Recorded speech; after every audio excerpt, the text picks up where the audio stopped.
alihi wa sahbihi mawalah. La haula wa la quwwata illa billahil aliyil azim. Allahumma salli ala Muhammad wa ala alihi wa sahbihi ajma'in. Amma ba'd. Bapak-bapak, ibu-ibu dan saudara-saudara sekalian yang dirahmati Allah, tidak terasa kita sudah memasuki hari yang ke-19, malam yang ke-19 kalau tidak salah. Artinya kita sebentar lagi akan memasuki 10 malam terakhir.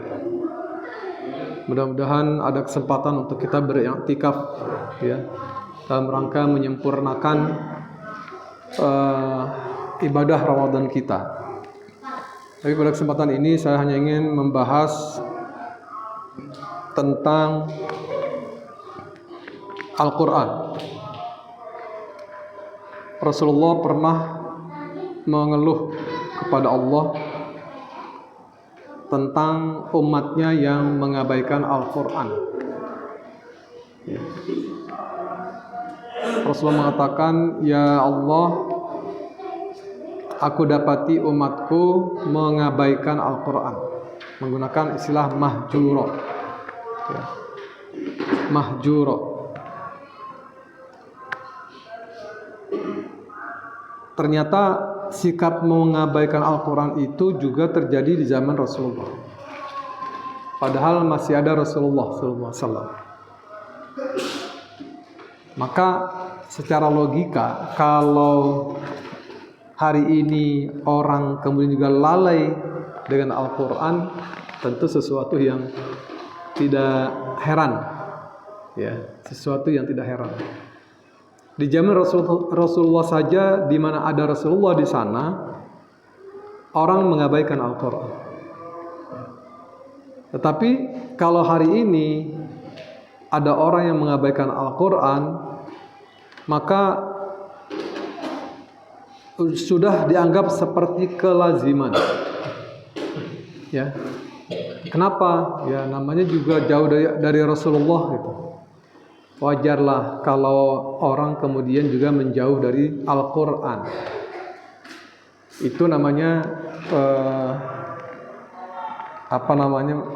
logika sesat ya, yang kalau ada pemikiran seperti itu. Sebenarnya sebagaimana pernah saya sampaikan bahwa di bulan Ramadan itu sebenarnya kita diminta untuk fokus kepada Al-Quran. Karena di bulan inilah Allah menurunkan Al-Quran. Ketika Al-Quran diturunkan kepada kita, maka kemudian terjadi perubahan revolusioner. Ya, hanya dalam waktu 23 tahun, ya, dalam dakwah Rasulullah SAW, maka kemudian Islam sudah menguasai Jazirah Arab, ya, menguasai Jazirah Arab. Kemudian memasuki zaman para sahabat semakin jauh lagi, sehingga menguasai Rom dan Persia, Romawi dan Persia. Ya. Dan semua itu adalah komitmen yang kuat terhadap Al-Quran. Jadi pengaruh Al-Quran itu sangat luar biasa pada pribadi seseorang. Ketika kita betul-betul menjadikan Al-Quran pertama sebagai hudan, bersifat umum sifatnya, ya, hudan linnas, petunjuk bagi manusia. Ketika Al-Quran digunakan oleh manusia, siapapun dia, orang kafir sekalipun, kalau dia pakai Al-Quran, maka dia akan punya kedudukan terhormat di dunia ini. Kalau orang kafir saja, kalau orang kafir, ya, dia cuma dapat kehormatan di dunia ini. Kenapa? Karena ketika dia betul-betul mengkaji Al-Quran, dia mendapatkan ilmu yang luar biasa. Dia mendapatkan mengenal sunnatullah di alam semesta ini, sehingga melahirkan ilmu. Dan sekarang ilmunya itu kita ambil. Padahal dulu tuh ilmu itu milik umat Islam. Tapi sekarang karena umat Islam abai terhadap Al-Quran, akhirnya ilmu itu diambil oleh mereka di Barat. Ya. Sehingga akhirnya sekarang ini peradaban barat menguasai dunia. Pada dasarnya mereka mengambil dari Al-Quran, ya, mengambil sunatullah yang terjadi di alam semesta ini, pada dirinya pun di alam semesta ini, ya, itu mengambil dari Al-Quran, ya, dengan kecerdasan yang mereka miliki, kemudian dengan ketekunan yang luar biasa, akhirnya mereka dapatkan ilmu tentang dunia ini. Nah, kita yang sejak tahun 1924, ya, sedang terus turun, dan abad ini adalah abad terakhir dari jatuhnya kita. Sudah ada tidak lagi tempat untuk jatuh, sudah mentok. Maka sunatullahnya adalah ini harus naik lagi, ya.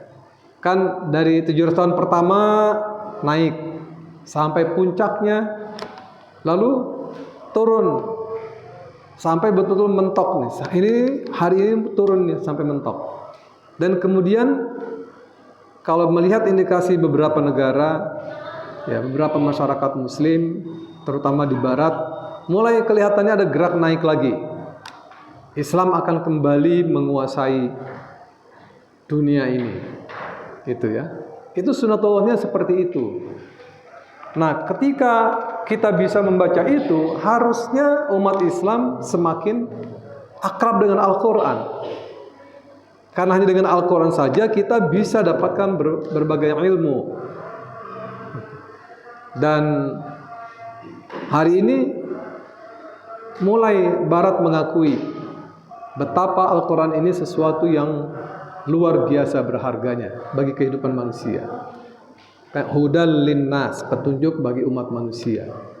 Nah, ketika kita betul-betul menggunakan petunjuk Al-Quran ini, maka naik tingkat kita menjadi seruannya hudal lil muttaqin, petunjuk bagi orang yang bertakwa. Artinya komitmen kita terhadap petunjuk Al-Quran ini semakin kuat dengan sikap takwa kita itu. Nah, seorang muttaqin itu indikasinya, petunjuknya adalah dia semakin dekat dengan Al-Quran. Apa-apa dirujukan kepada Al-Quran, menyelesaikan persoalan pribadi, keluarga, masyarakat, negara, bangsa, dunia, dirujukannya pada Al-Quran, nggak pakai yang lain. Kenapa? Karena seorang muttaqin itu sudah mampu menangkap isyarat-isyarat dari Allah Subhanahu wa Ta'ala. Ya. Karena Al-Quran ini menjanjikan kepada kita. Ya. Apalagi Al-Quran juga disebut sebagai syifa'ul lima fis sudur, obat bagi penyakit jiwa, obat bagi penyakit apa saja. Tapi bukan dalam pengertian yang non medis, walaupun di sana ada, ya. Tidak melulu soal non medis, tapi juga dia bisa kita menggali obat-obatan dari Al-Quran, ya. Mengandung obat-obatan yang bisa memperbaiki sistem tubuh kita ketika kita menggunakan Al-Quran, ya. Karena Al-Quran itu menarik kita untuk kembali kepada fitrah sebagai manusia, ya. Sehingga harusnya ketika kita baca Al-Quran itu menyehatkan jiwa. Dan ketika beberapa tahun, kira-kira 2-3 tahun yang lalu, seorang sarjana di Amerika itu meneliti secara serius, ya, antara kesehatan dengan Al-Quran. Ternyata menurutnya setelah dilakukan eksperimen, ada satu kelompok yang baca Quran dan satu kelompok tidak baca Quran. Dua-duanya punya penyakit, ya, penyakitnya macam-macam. Lalu diperintahkan oleh si peneliti ini supaya yang satu kelompok ini baca Al-Quran, gitu. Sementara yang lainnya dengar musik apa segala macam, gitu. Ternyata penyembuhannya itu lebih efektif dengan Al-Quran, padahal belum diberi obat. Kenapa? Karena kita ini kan unsur air yang banyak dalam tubuh kita ini, ya, unsur air tubuh kita itu kurang lebih 70%, ya. Makanya seseorang kalau dia tidak minum dalam 3 hari, insya Allah lewat. Tidak minum. Tapi kalau tidak makan, hanya minum saja, dia masih bertahan.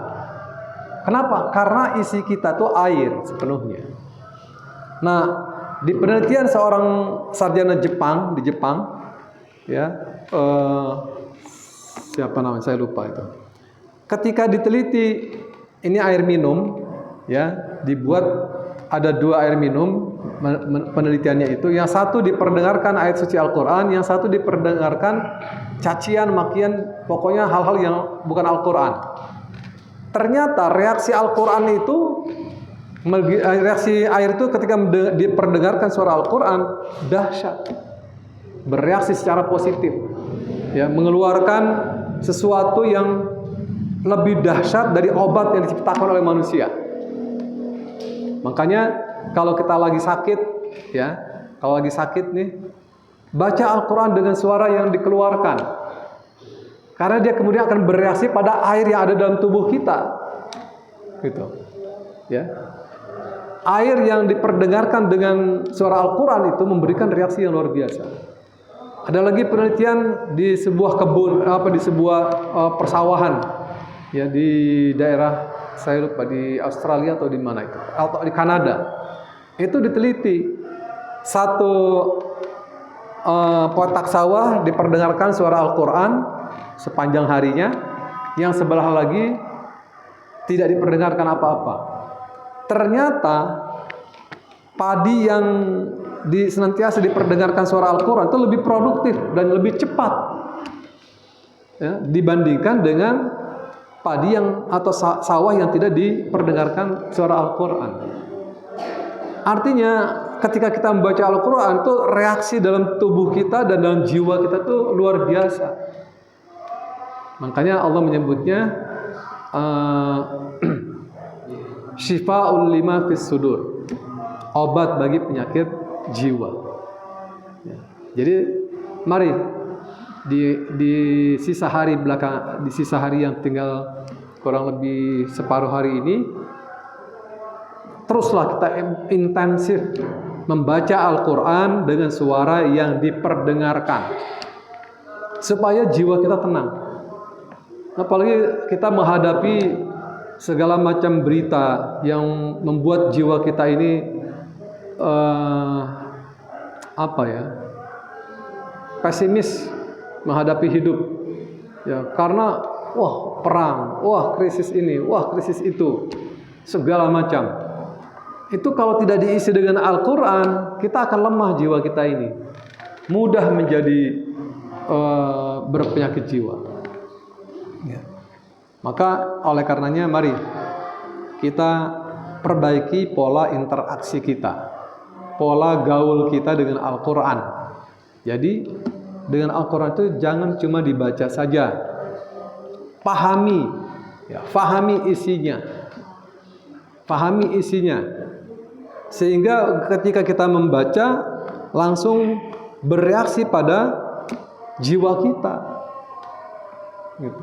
Kalau kita tidak melakukan itu, kita cuma dapat pahala, tapi kemudian pahala itu berguguran ketika kita mempraktekannya salah. Ya. Pahala sudah kita kumpulkan nih selama sebulan ini sampai hatam 3 kali, 4 kali, atau 1 kali minimal. Pahalanya besar. Satu 30 juz Al-Quran itu pahalanya luar biasa, tidak terhingga. Tapi begitu masuk 1 Syawal, kita praktekkan Al-Quran, tapi tidak sesuai dengan Al-Quran. Kenapa? Karena kita tidak paham isinya. Akhirnya pahala kita dirontok sedikit demi sedikit. Akibat kita salah mempraktekkan isi Al-Quran itu. Ya, jadi oleh karenanya mari kita perdalam Al-Quran.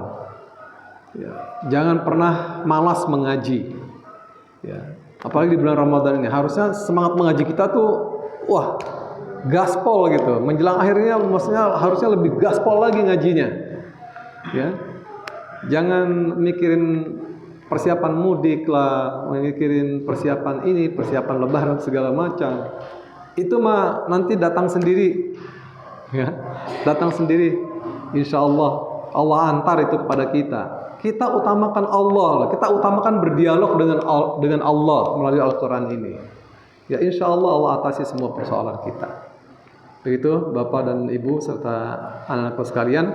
Mudah-mudahan kita diberikan hidayah oleh Allah, diberikan kekuatan oleh Allah untuk semakin dekat dengan Al-Quran, bukan dekat dengan HP. Ya, dekat dengan Al-Quran. HP-nya disingkirkan dulu lah. Apalagi ketika sahur, ketika menjelang berbuka, singkirkan HP. Jangan nempel di tangan kita.